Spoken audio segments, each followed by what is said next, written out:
Well, it's a very warm welcome and thank you for joining us on this independent off-tube studio commentary. We were just about to get underway. Our referee, Sam Barrett, just having another look now. But after our minute's silence and all the appropriate ceremonies there for Remembrance Weekend, we are now underway here at Selhurst Park. And it's a big game for both sides. Crystal Palace taking on Everton. There is 4 points between the two sides at kick-off as well, so Palace would love a win just to really propel themselves into that top half, or at least get themselves as far away from those sides down the bottom as possible. For Everton, they're already starting to build a bit of a lead now over the bottom three, but a win this afternoon in London would certainly give them a little bit more respite ahead of the international break. It's myself, Paul Szczerbakowicz, and Ben White taking you through the action. Ben, Everton will feel as though they can do something here, but Palace do have a couple of players returning. Well, exactly, and the big one being Eberechi Eze, who's been out for a good few weeks, hasn't he, with a hamstring injury. Elise is still out injured. Calvert-Lewin is just going to try and win the ball in the area, though. May lay off towards Mykolenko. Yeah, Mykolenko with the right-footed strike. It's charged down. Doucouré keeps it alive, and there's an overlap here from the right-hand side. A ball played into the box, and it's in the back of the net. Everton take the lead inside the first 50 seconds. What a perfect start here for the Toffees. And it's their Ukrainian left-back of Mykolenko. It was his shot that actually started that whole attacking move. But he's in the box, and he heads it in, and Everton have the perfect start. Well, Everton love to start games on the front foot. So often sometimes getting the early goals, and it's certainly the case here in the first minute, as you say. And Mykolenko got the goal last weekend as well against Brighton, so he's into some goal scoring form. He's high up the pitch already as he tries the first time effort at the edge of the area. It pinballs around, finds Doucouré, and then on the overlap for the cross, it comes back to Mykolenko, and it's a free header really. I mean, full credit to a defender. That's the kind of positioning that a striker would love to have, anticipating that cross. Good leap on him as well, and really when he makes the contact with his head, it's a guaranteed goal. The keeper can't really do anything about it because it's so close to the net. And as you say, what a perfect start for Everton. Well, certainly not what Roy Hodgson and his Crystal Palace side would have wanted. We're just getting another close-up replay. There's not even any kind of suggestion of anything that VAR would want to have a look at here. There's no danger of an offside, no danger of a handball. So this is the perfect start here for Everton. And now we'll have to wait and see how Crystal Palace are going to respond to this. Sean Dyche, not obviously in his own style, he's not going to be leaping up and down with delight. Just a quick round of applause there from the manager. We might be leaping now because his side win the ball back almost immediately from the kickoff. Palace just about recover and clear it long, and all of a sudden there's an attack on for Palace. Down the left-hand side goes Schlurp, and the referee points into the penalty area, but as is the case, the hand signal for a goal kick is very similar to a penalty, but it's clearly a goal kick. And Everton can survive. Although the referee, I think, is just being told just that they may want to have a quick look at this in the VAR as well. I think we are going to get play resume. We'll see as Schlupp goes down the left-hand side. I don't think there's any contact with Tarkowski there, is there? I think Tarkowski pulls out as well. It's well read, actually, by the defender. It's a great run from Schlupp. And he's almost anticipating a challenge coming in because he is heading towards goal. And then you'll just consider, well, which way could it go? And as you say, the signal is so close to pointing to the spot, but he points to the 6-yard area because it was a goal kick. Eze now coming forward for Palace. Yeah, they win it back here in midfield, do the home side, and Eze's heading towards the box. It's an amazing run from Eze. He breaks into the box. Now, is this going to be given a penalty? Yes, it is. Referee Sam Barrett points to the spot. Jinking run from Eberechi Eze, breaks into the box. And Everton aren't happy about this. They were quite happy telling the referee a minute ago that, yeah, there's nothing in that, and the referee agreed with them. At this time, I wonder if VAR are going to say anything about an obvious mistake from the referee, because as Eze breaks into the box, it's a bit of a lazy foot out there from Branthwaite. How much contact there is, I'm not so sure, but it's the intent, isn't it, that he's trying to get the ball, doesn't really get the ball, doesn't get too much of the man either, but I think this is unlikely to be reversed. Yeah, I think you're right. It's not the greatest of contacts, but there is a little trip. I mean, there was a few legs being stuck out at Eze as he made that run from deep. There was one from James Garner who had a bit of less of a risk because he was outside the area, so he wanted to try and make the challenge, but Eze just breezing past everybody. And then, as you say, it's a bit lazy from Branthwaite in the end. They are going to continue to check it. Communication between the VAR officials and the on-field referee, but I think you're right, Paul. I think it's a fair assessment that they're not going to overrule the decision. And what a start we've had to the game. There's a chance for both teams to score within the first 5 minutes. Absolutely, yes. We had a mad end to the earlier game today. Spurs led after 3 minutes away at Molineux, and then went on to concede twice in injury time to lose that game by 2-1. Everton took the lead on 50 seconds here at this game, inside the first minute, and now inside the 5th minute. Palace with a great chance to equalise. The VAR have completed all their checks. Nothing wrong with the decision as far as they're concerned.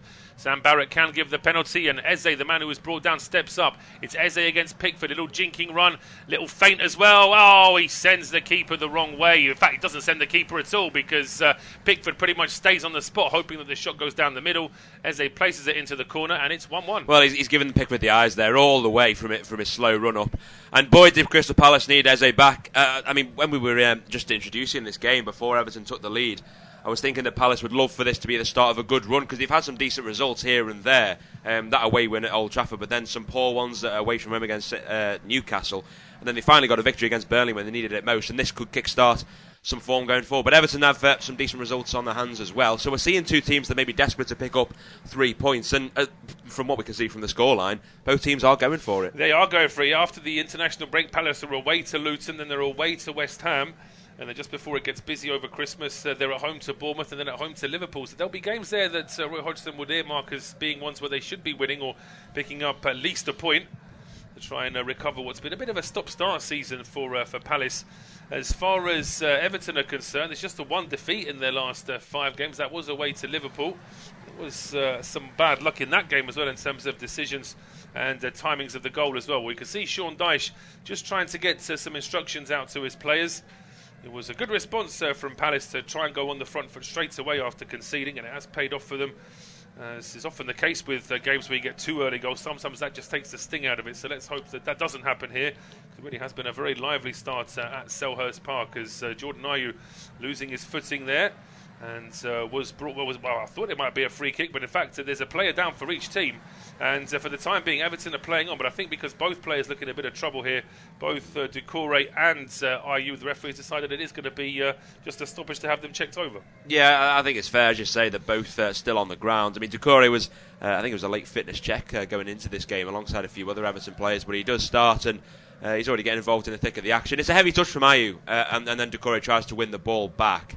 But as Doucouré tries to win it as well, he's made contact with Ayew, but Ayew comes flying in as well, so it's a 50-50 collision really. I'm not considering a foul either way, but both players need the physios to come on.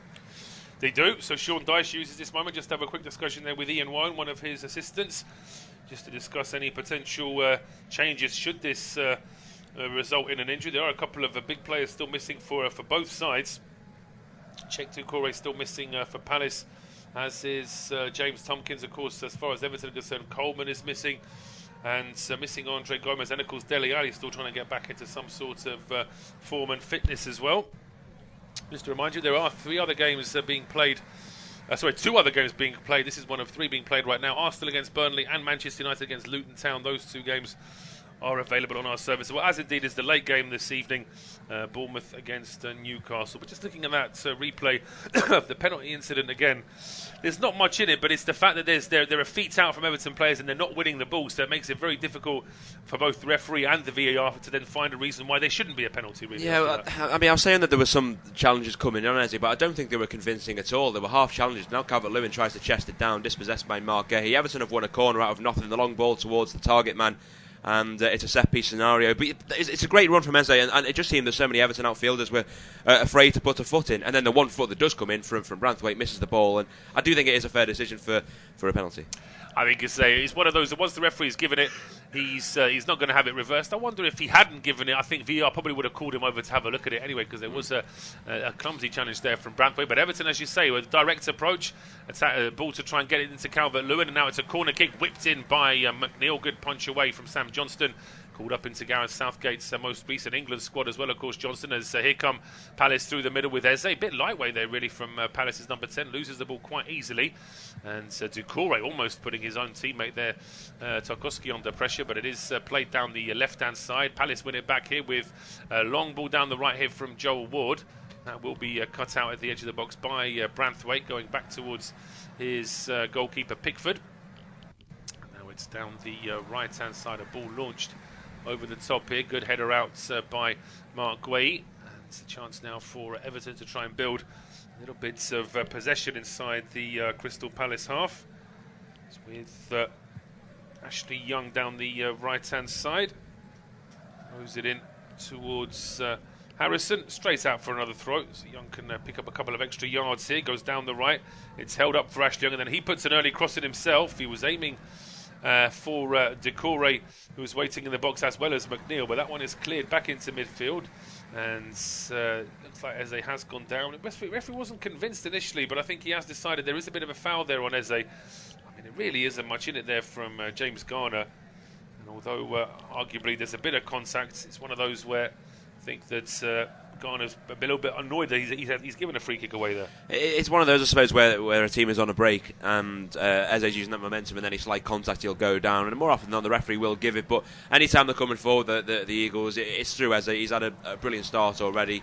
We've said how important it is that he's back, and we've seen an immediate response after so many weeks without him for Roy Hodgson's men. He's always wanting the ball, and he's got one thing on his mind, to drive forward. Absolutely, and driving forward he was there, but on this occasion brought down. Palace have now taken a free kick short, and then there's a quick ball fired down the left-hand side. Jeff Schlupp should just about keep it in play. He does. Rolls this back towards Tyrick Mitchell into the middle now. It's a good play there from Jefferson Lerma into the box. There was a half chance there for Sonny Edouard to turn. Everton at least momentarily avoid the danger, but Edouard is back into the box now, shaping to shoot. It's two Everton players sliding in to stop him, and that pays off. It's cleared back into midfield, but Palace try and come again here now with Anderson and Ayew down the right-hand side, played back towards the edge of the area. Time here for Mark Guay. Chose just to play a short ball in the end to Anderson. You see now that Palace's first thought, although they do want to go forward, of course, they do also want to keep a bit of possession here after some bright moments for Everton. A long ball towards Eze is headed away, but Edouard keeps us alive now for Palace. It's with Jefferson Lerma back towards Eze. He plays it square. Guay down the left-hand side now. Mitchell side towards Jeff Schlupp. Will Hughes now back towards Jefferson Lerma.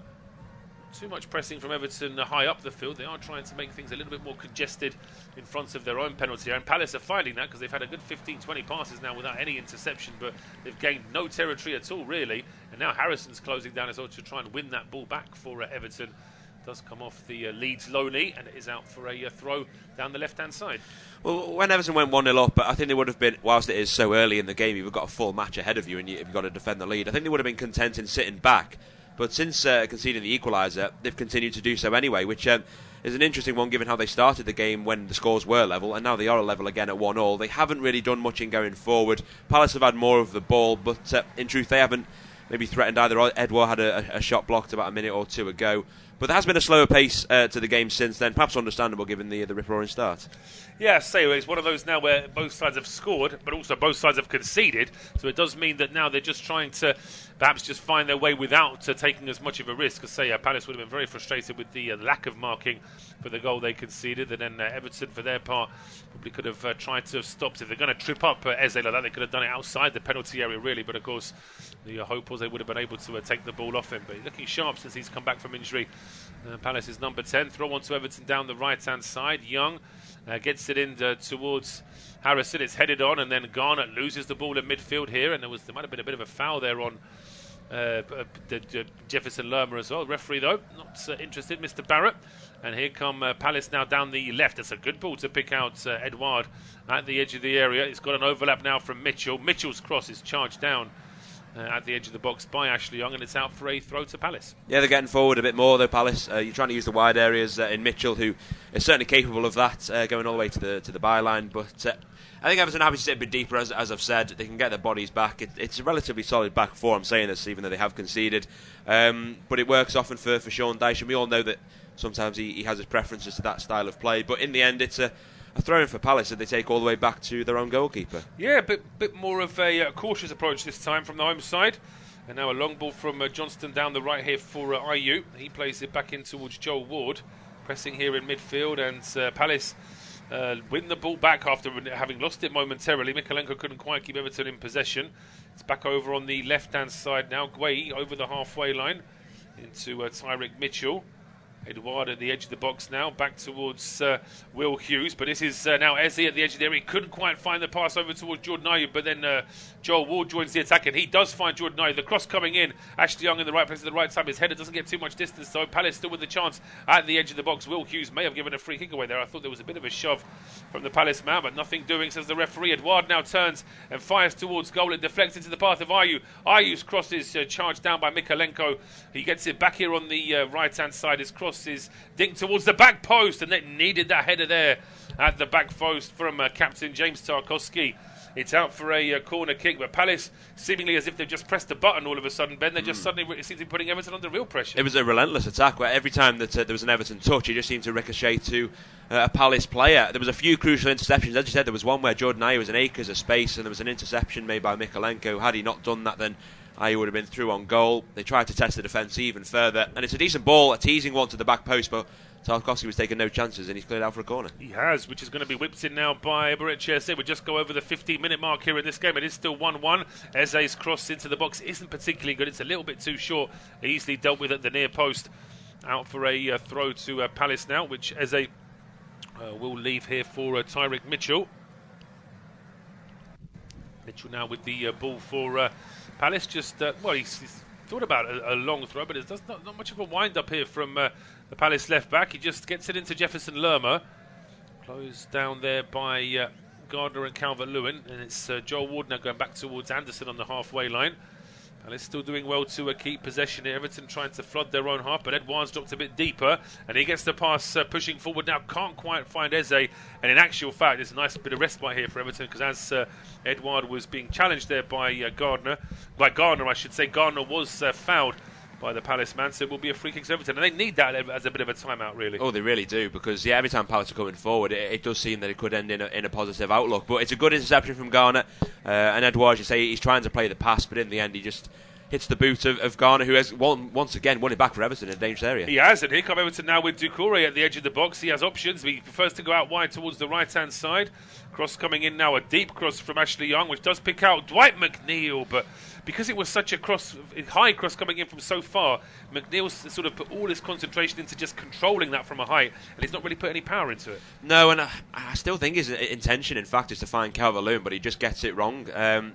Well, there is a bit of, as you say, though, it's not enough at all. If he wants to side foot it, he has to pick a corner, and yet it goes straight down to the gloves of Sam Johnston. But deep ball, as you said, it goes over the heads of all the Palace defence. At least Everton are trying to throw a few punches back after some good Palace attacking pressure. Absolutely, I just think McNeil's left foot, he should have just been swiping that with the laces. He should have gone for the volley there, but of course it's very easy to say that. If I tried that, I'd probably end up pulling a hamstring. But here come Palace now down the left-hand side. It's with Schlupp and Mitchell. Mitchell's ball back to Schlupp is well cut out there by Ashley Young, and it is out for a throw to the home side, just level with the edge of the penalty area. Goalless in the other two games so far that kicked off at 3 p.m. Goalless between Arsenal and Burnley, and Man United and Luton. And just to remind you, it was Wolves 2, Tottenham 1 in the earlier game, despite Spurs leading for pretty much all of that game. They took the lead in the third minute before goals from substitutes Pablo Sarabia and then Mario Lemina winning the match for Wolves in injury time. Here come Palace now at the edge of the box. Edouard charged down, a clearance at the edge of the area. It drops fortuitously to Eze, who falls quite theatrically, and I say theatrically because I wasn't convinced there was much of a foul there on the Palace man. However, our referee thinks otherwise. Gardner's still trying to pick himself up here from Everton's point of view, but it's a free kick to Palace just in front of the D. Yeah, I mean, they're both going down. Again, Garner's trying to win it, isn't he, with the back to Eze. Has he given the foul to Everton, perhaps? I'm not. Well, wait and see. I mean, it seemed to me like... Well, yeah, I think you could be right, actually, looking at that. It's another one of those, though, against Edouard. It's one of those where sometimes the player sort of, with his back to goal, depending on where the ball is, sometimes the referee feels as though even though you sort of come in from behind, it's still going to go against you. But I think on that occasion, probably is the right decision, actually. I didn't think there was anything wrong in what Garner did. Here come Everton now down the right-hand side. That's good work, though, from Jefferson Lerma. It's a good signing, I think, that for Palace. He always felt as though he was a decent player at Bournemouth. And Palace cleared their lines, but Everton come back straight away. And I like the fact that Everton have tried a direct long ball a couple of times. It's not just a hit and hope, but it's actually picking out a teammate on each occasion. Jordan Ayew this time just about does enough to dispossess Everton in front of his own penalty area. But Everton win it back here in midfield. It's with Mykolenko and Doucouré now down the left-hand side, back towards the halfway line. Amadou Onana. Seen too much of him in these first 20 minutes. Pickford, like he likes to do, steps a long way out of his penalty area. And Everton potentially just trying to build a little bit of possession here now as Young plays the ball down the right-hand side. It goes a little bit askew. And it is out for a throw to Palace. Yeah, maybe it's a strong Everton lineup made by Sean Dyche. Maybe the weak link is Ashley Young. Of course, he can't be blamed for the own goal he scored against Brighton. It was just a wicked deflection. But there's that debate always for Dyche about whether to start Patterson or Young. So often is the case that Patterson will be a second half substitute regardless. But Young does get the start, but it was a poor ball down the line. It was, and here come Palace now trying to capitalise down the right here with Jordan Ayew, who gets to the edge of the area. And McNeil, I thought he may have brought him down, but I don't think there was enough contact really. So McNeil dispossesses Ayew, and then Mykolenko brings the ball forward, runs into Will Hughes, but is still able to get the ball away towards the right-hand side now for Ashley Young. Young into Jack Harrison, heading towards the penalty area. Nice overlap here from Young, and a lovely dink ball into the box, but this time the man waiting inside the penalty area, Calvert-Lewin, was marked a lot better by Joel Ward than what Ward didn't do with Mykolenko for the Everton goal, because here there's no way that Calvert-Lewin's going to get a free header onto that, and his header goes wide. Yeah, well, I mean, there you go. It's actually deflected off. Rebounds off the both of them. But Ashley Young just with a decent recovery there, making the run on that far side, and it's a good ball into the box. But as you say, it just rebounds off of Calvert-Lewin in the end. So Joe Ward does the job. He wins the ball first, then back off the English striker. It's exactly what he needs to do, given that we all know how much of a nuisance in the box Calvert-Lewin can be. He can be, given the chance. He will certainly make things very difficult for defenders. And I do sometimes think some of the criticism that he gets about not being a true number 9, I mean, it's obviously backed up by the stats that he doesn't get many goals, but then I wouldn't say that he's a player that comes to mind for missing loads of sitters. He just doesn't get the chances, I think, sometimes in the formation he plays in. But he may get another chance here. No, he won't. That cross is way too high for Calvert-Lewin, although Doucouré should be able to keep it in for Everton down the left-hand side. Rolls it into McNeil, who fires one across the 6-yard box. That was the right idea, but there were Palace players in the way, and it's out for a throw. It was Anderson specifically that got the clearance in there for Palace. It's now with Mykolenko and Onana down the left-hand side. Doucouré straining to get onto that through ball. He felt as though he might have been fouled. Referee disagrees. Palace now have it back with Schlupp going back towards Mark Guay. And now just slowing things down here in midfield with Will Hughes over towards the right-hand side for Joel Ward. But both teams are getting little moments here where they're trying to sort of impose their style of play on the game. Yeah, the spells for both teams, they're swinging either way. We've just seen a bit from Everton. And as you say, when they do come forward, it is very direct. But the midfielders push up as well. I mean, we know that Doucouré is playing behind Calvert-Lewin, so he's a bit more advanced. But Garner and Onana can help as well in that attack, and then the wide areas. McNeil is always wanting the ball as well. Direct attacking, but sometimes efficient for Everton. Maybe just the final ball lacking outside of that goal. And now Palace are going to try and go direct. They are with Anderson. He has definitely got the quarterback qualities. Joachim Anderson, despite being a big, stocky centre-back, he's very good on the ball as well. The Danish centre-back on this occasion, however, the pass to pick out the run of Tyrick Mitchell just a little bit over here. And if you want to see his midfield qualities, just check out the goal he scored for Palace away at Old Trafford a few weeks ago. I mean, there's many a striker that'll be proud of that one. Oh, and he's such a technically gifted centre-back. I remember seeing him a few times when he was at Olympique Lyonnais, and he looked a solid acquisition, and he always has been for Crystal Palace as well. It's one of the areas where they're very strong in, I think, Palace. You've got Mark Ehi on one side and Joachim Anderson on the other, two top quality centre-backs, but maybe just given the performances of Palace through the seasons, it's where other areas on the pitch they may need to improve down the line. I mean, Joe Ward has been a fantastic servant for Crystal Palace.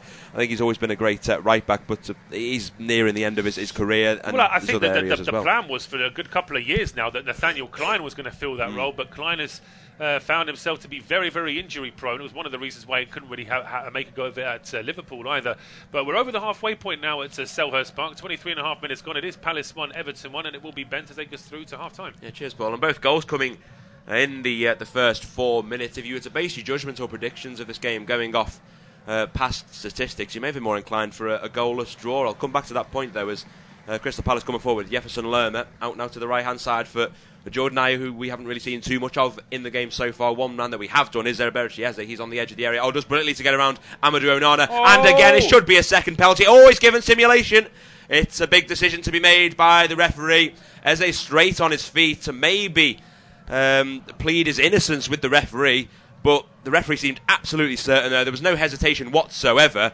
The whistle went straight to the mouth, and I tell you what, I'm with you, Paul, based on your reaction. I was thinking it was the second penalty of the game for Eze and for Palace. Well, there's another. It's Branthwaite again with this trailing leg of his that he's trying to sort of get something. He's basically fishing there for a bit of a challenge, Branthwaite. Now, whether or not he's not caught enough of Eze for him to hit the deck, it's a bold call for the referee to do that live, because certainly looking at it live, I thought there might have been some contact.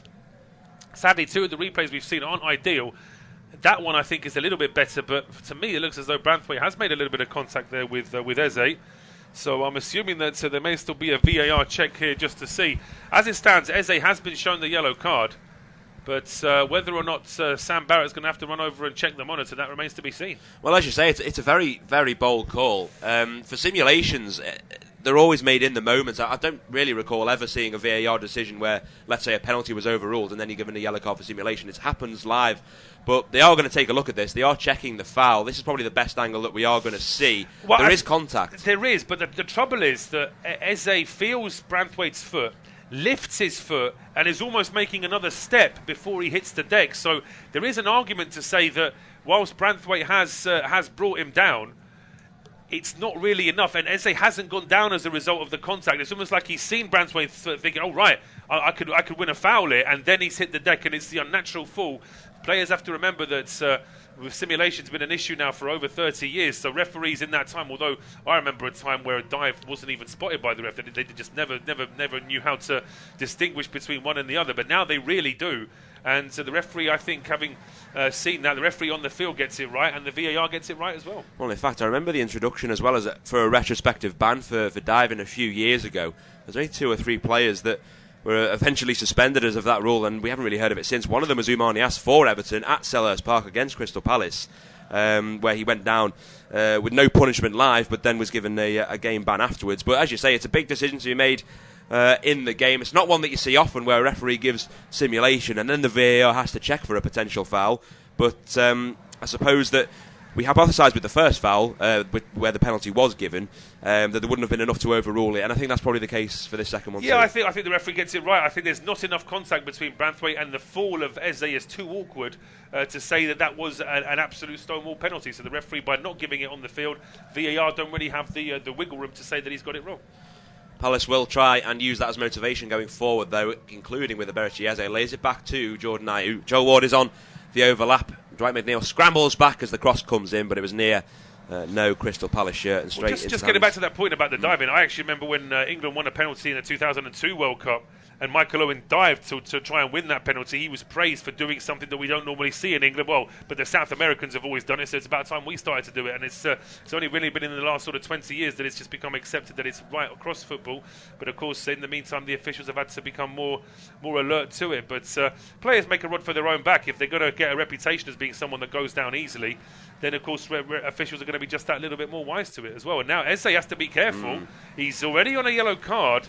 It's a bit of a late challenge there. I mean, it's very unlikely that any referee would see that little trip on Onana as a second booking, but it's still a risk, and here come Everton. Yeah, but they could accumulate the fouls, the referee. Harrison now inside the area for Everton, miscontrol, and Tariq Mitchell can clear it out for a throw. And as I was saying a few minutes ago, before the big decisions in this game, Crystal Palace are the team that have scored the least amount of goals at home this season, whereas Everton have managed to not score in 5 of their Premier League games so far, with 3 of the last 5 head-to-heads being goalless. There was always the inclination that this game could have gone a similar way, with both teams struggling to score, but both teams have indeed scored. Mykolenko in the first minute, and then Eberechi Eze from the spot only 3 minutes later. Eze then since has been booked for simulation, looking for a second foul, so as you've said, Paul, he does have to be careful with any more fouls from him. Now with Mykolenko, the other goal scorer in the game, deflected cross. May bounce kindly for Jack Harrison, who brings it down on the edge of the area. James Garner is there for support as well. They get in the way of each other in the end, but it comes to Garner, swipes at the shot, but it wasn't the cleanest of contacts in the end, scuffs it, and it just bounces wide. Yeah, I think Garner rushed that a little bit. He did well to win the ball back, but then I don't think there was any reason why he was forced to sort of rush and shoot straight away, unless, of course, he's trying to catch out the goalkeeper, which would have some sense to it. But potentially there was a little bit more time just to set himself, or indeed to try and find a teammate as well.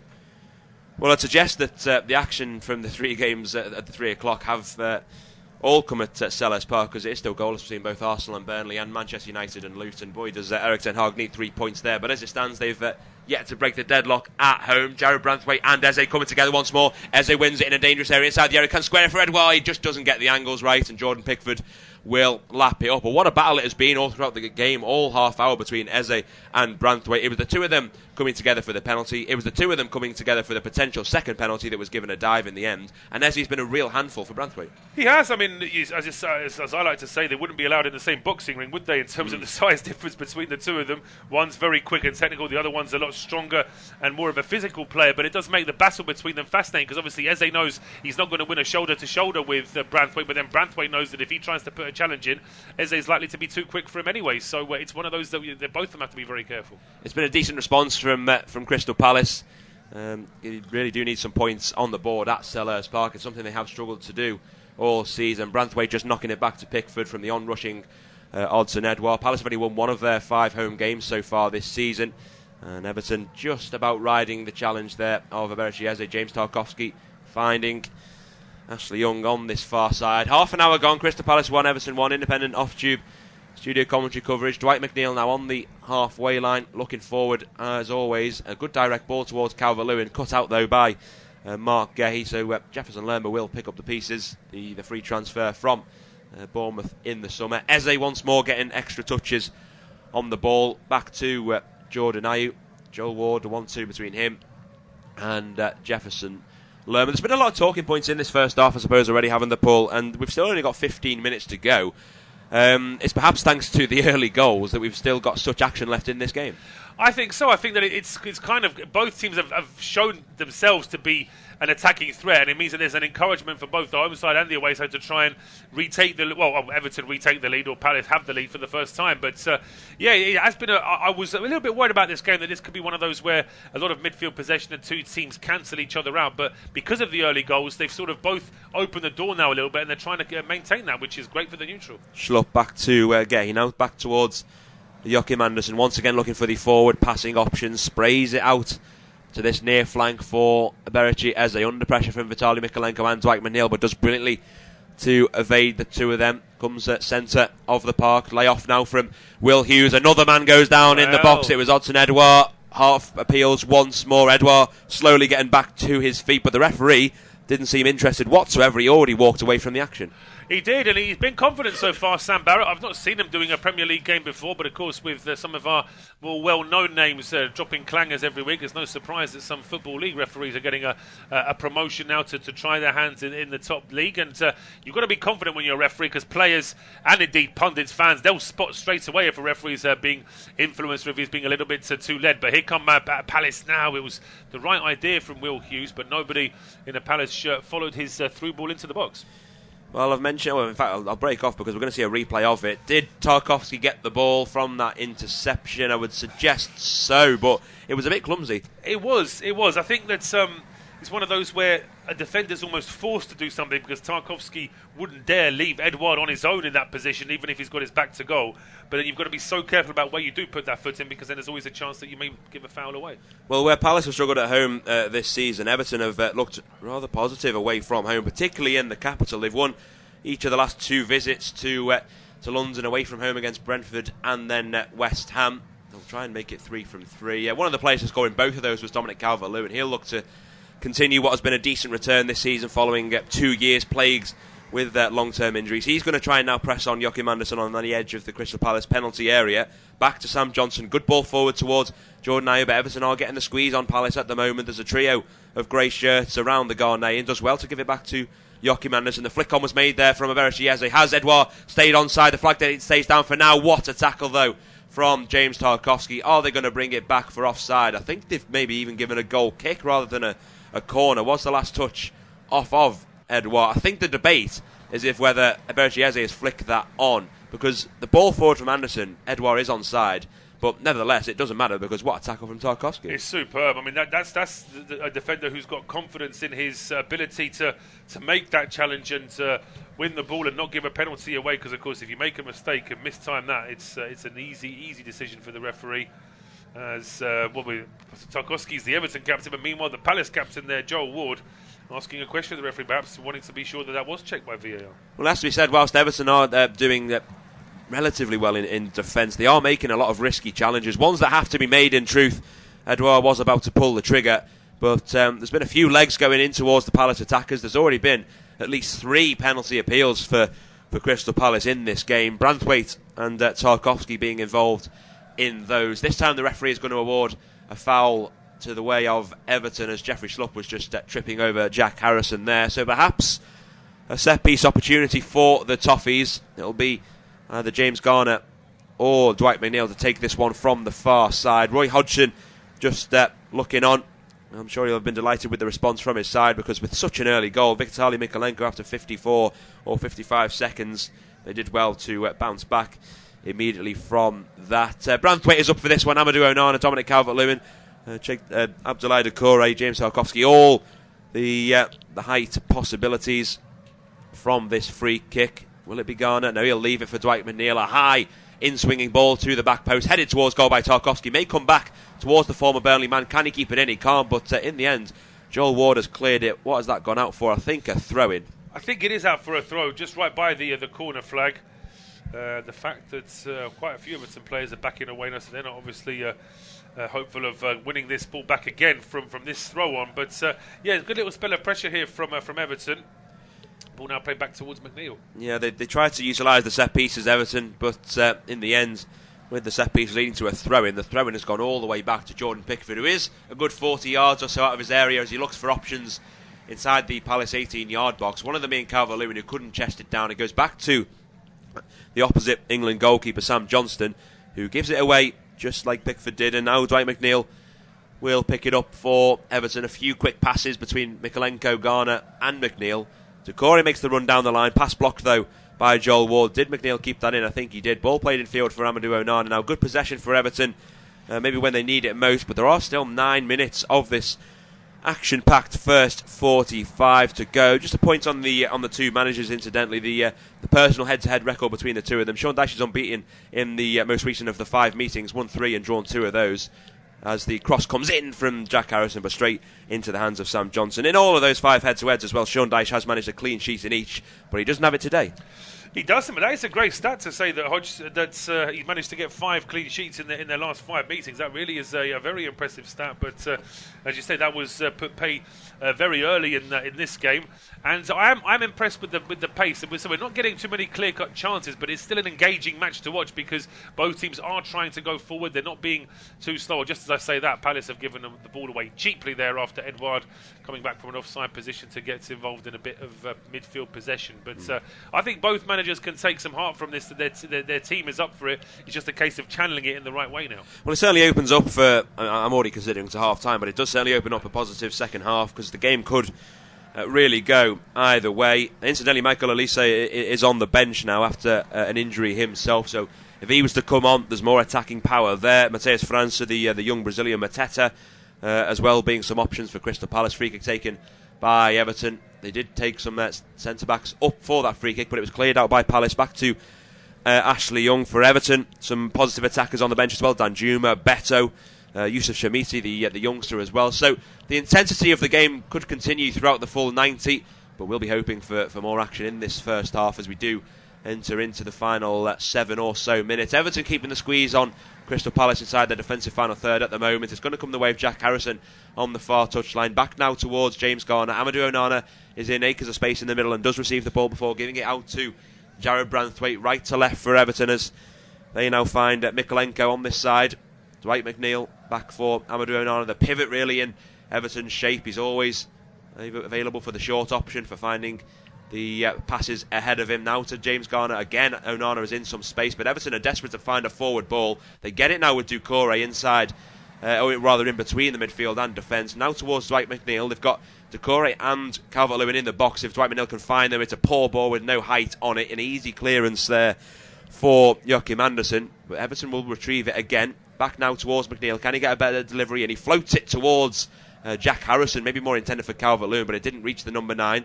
Everton continuing the pressure though with Amadou Onana. Plays it back for Vitaly Mykolenko. And now James Garner once more. Good positive attacking possession though for the Toffees. Sean Dyche certainly wanting to end this first 45 on a high. They will take it back now towards the halfway line, but Palace just can't get near the ball. Having said that though, that's great tracking there from Odsonne Edouard, and Palace are going to come forward now with Jeffrey Schlupp.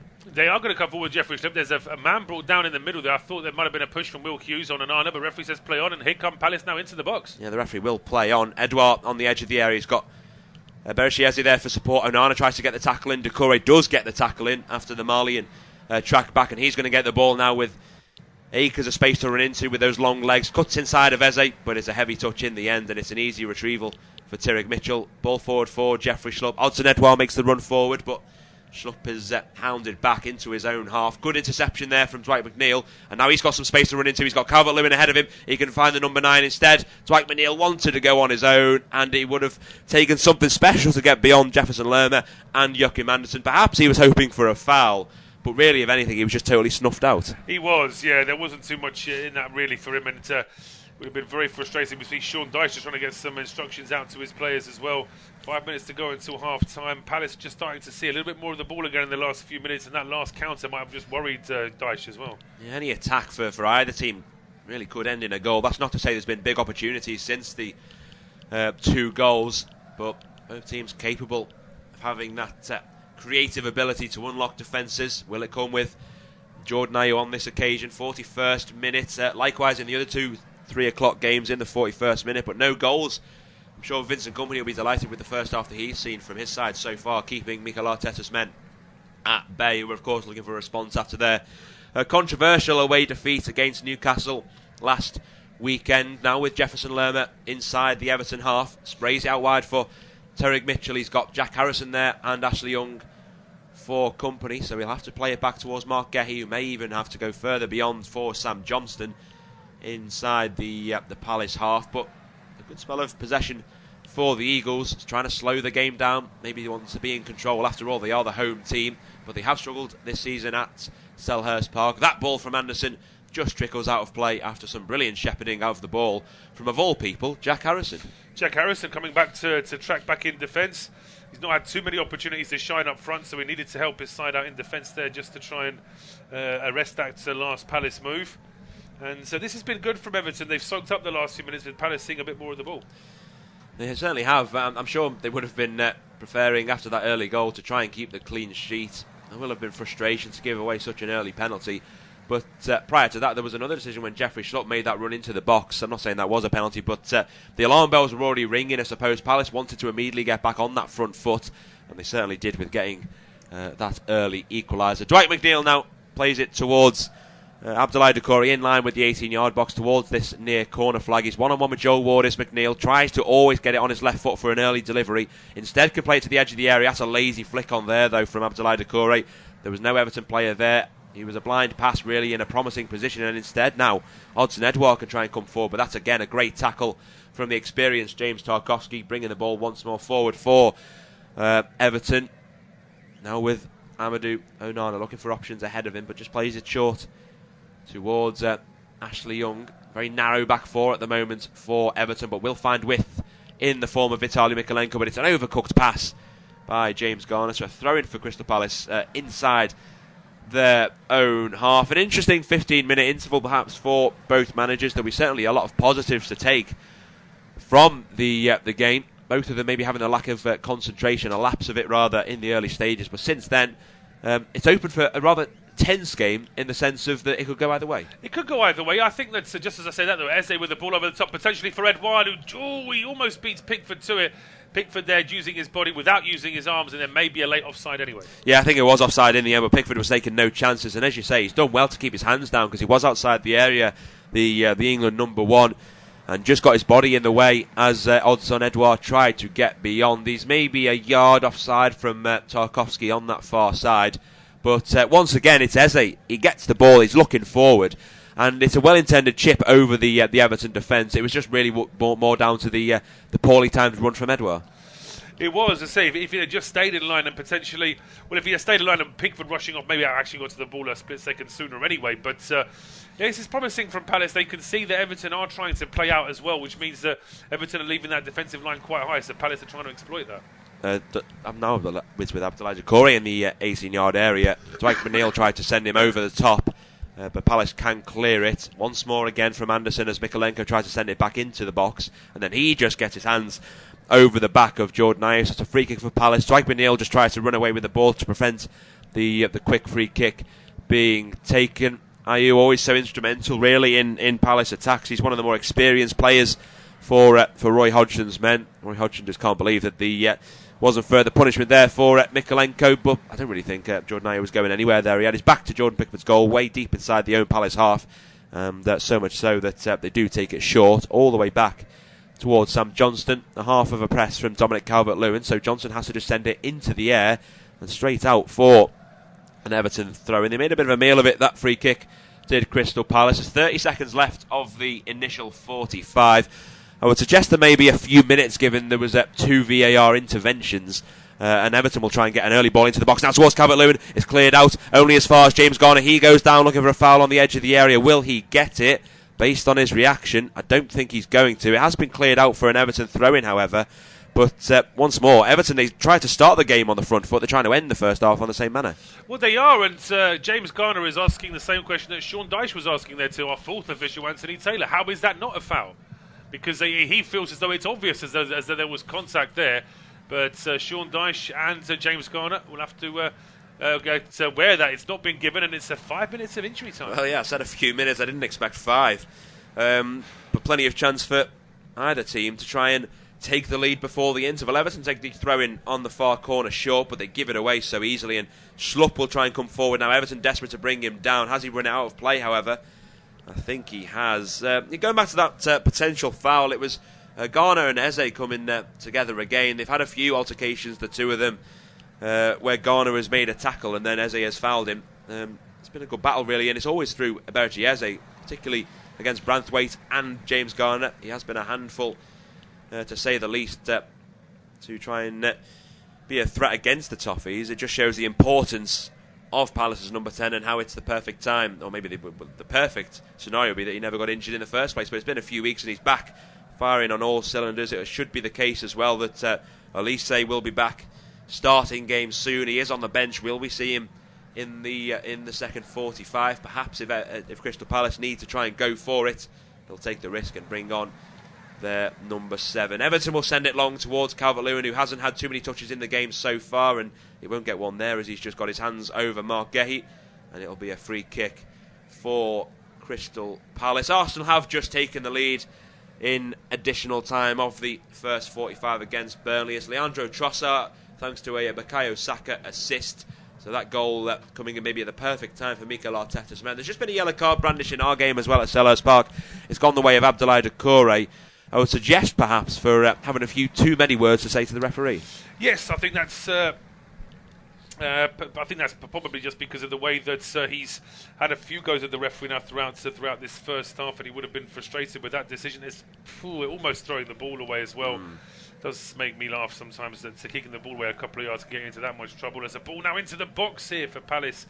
Eze was there, but so was Pickford. Yeah, Eze just shoulder to shoulder as well with Vitaly Mykolenko, who probably did about enough. He was hoping that Pickford would come racing out, and racing out he did.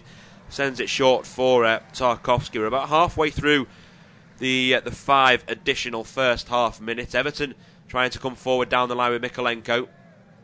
Dominic Calvert-Lewin will have to try and chase this one, but Joachim Andersen will pick up the pieces. The Danish international sends it back towards Johnston, who will look long for Odsonne Edouard. Will he win it in the air? He won't. Branthwaite does win it, but the loose ball will come towards Eze, and now Branthwaite is out of position as Edouard goes racing towards goal. Shot on target. Save made by Pickford, and it was parried. Tarkowski was taking absolutely no chances and clears out for a corner. He does clear out for a corner. I don't think Tarkowski had any other option there, really. When this ball was played, I mean, arguably it's Tarkowski's fault for not playing Edouard offside, because everybody else from Everton was in a line. Tarkowski was at least 3 or 4 yards back, but when Edouard takes this shot, if I was a goalie coach, I'd probably give a minus point to Pickford there, because I think he should hold on to that, really. Yeah, and as far as spills go, it's a heavy touch, isn't it? And I think Tarkowski makes the right decision. Maybe Pickford could have got there to carry it up, but Odsonne Edouard was there as well to try and get the tap in. So Tarkowski clears it for a corner that's been outswung by Eberechi Eze, then cleared out by Everton. Eze will get it back from Joel Ward, sends it towards the back post, cleared out by Jarrad Branthwaite, and it'll be another Palace corner. The chance to get to keep the players in the box after that last delivery. Everton do have a couple of very tall players, very good players in the air, so it does need to be the right ball to be able to catch them out. Well, if it's someone capable of doing so, it would be Eberechi Eze. Andersen is currently marked by Jarrad Branthwaite. It's Palace's third corner of the game. Everton with just the one.